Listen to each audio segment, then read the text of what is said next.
Hey there, and welcome. In our nonstop, always-on world, finding just a moment of mental quiet can feel, well, almost impossible. But what if the best tool for calming your mind wasn't some complicated new habit, but something you already do every single day? Today, we're going to dive into how to turn the simple act of walking into an amazing practice for finding a little peace in motion. Man, that really hits home, doesn't it? Our brains are just constantly churning from the minute we wake up. We're juggling emails, notifications, and that endless social media scroll. It's really no wonder we feel so scattered all the time.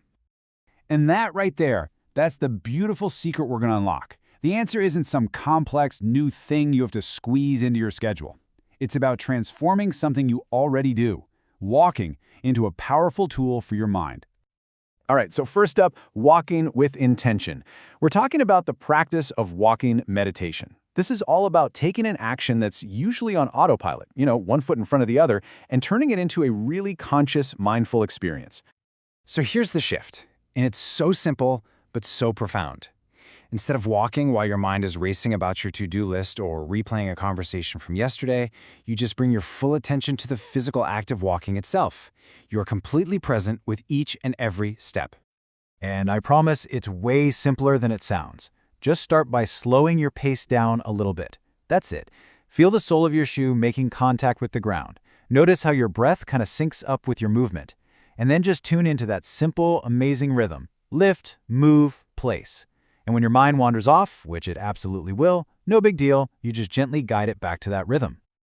And this is exactly why it's so powerful, especially for some of us. If you're someone who finds it really hard to just sit still and meditate, this can be a total game changer. It takes all that restless energy and channels it into a calming, focused activity that really grounds you in the here and now. Okay, let's take this a step further. How can we amplify this practice by using our environment?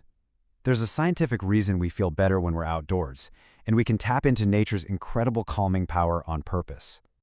Now, you might hear a couple of different terms thrown around here, so let's just clear that up. Nature therapy is kind of the big umbrella. It could be a walk in a city park or just sitting by a pond. Forest bathing, on the other hand, is a much more specific, immersive practice, and we'll get to that in just a sec. Just 20 minutes. That's the magic number. It's not hours and hours. It's probably less time than you spend scrolling on your phone this morning. Research actually shows that just 20 minutes spent intentionally in nature is enough to lower your stress hormones and totally reset your whole perspective. Okay, so let's talk about that specific practice, forest bathing, or shinrin-yoku in Japanese. The key words remember here is soaking. This is not about hiking to get to a destination, it's not about getting a workout, it's about letting the entire forest atmosphere just wash over you through all 5 of your senses.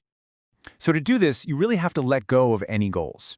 Just walk slowly, with no destination in mind. Stop and actually touch the bark of a tree, or the texture of a leaf. Close your eyes and just listen. What do you hear? The wind, birds? Then take a deep breath. Smell that earthy air. You're not just looking at nature, you're becoming a part of it. And the benefits are just incredible, and they're backed by science. This kind of sensory immersion has been shown to physically reduce stress markers in our bodies, boost our mood, and leave us with this deep sense of calm and clarity that is honestly hard to find anywhere else. But what if you're thinking, that sounds amazing, but I live in a concrete jungle? Don't worry. This practice is absolutely not exclusive to people with easy access to a forest. You can find this same mindfulness right in the middle of a busy city.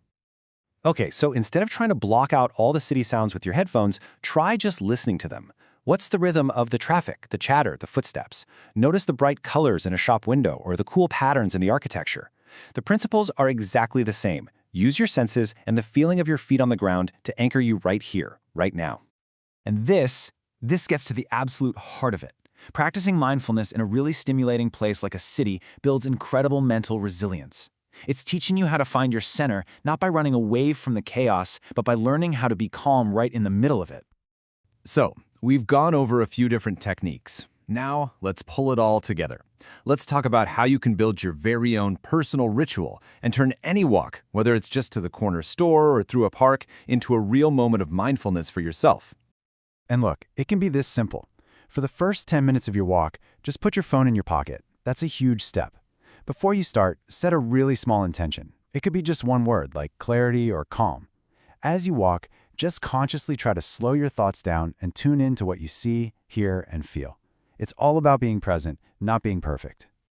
So as we wrap this up, let's just reframe how we think about walking. For a lot of us, it's just physical exercise, right? It's about getting your heart rate up, getting your steps in.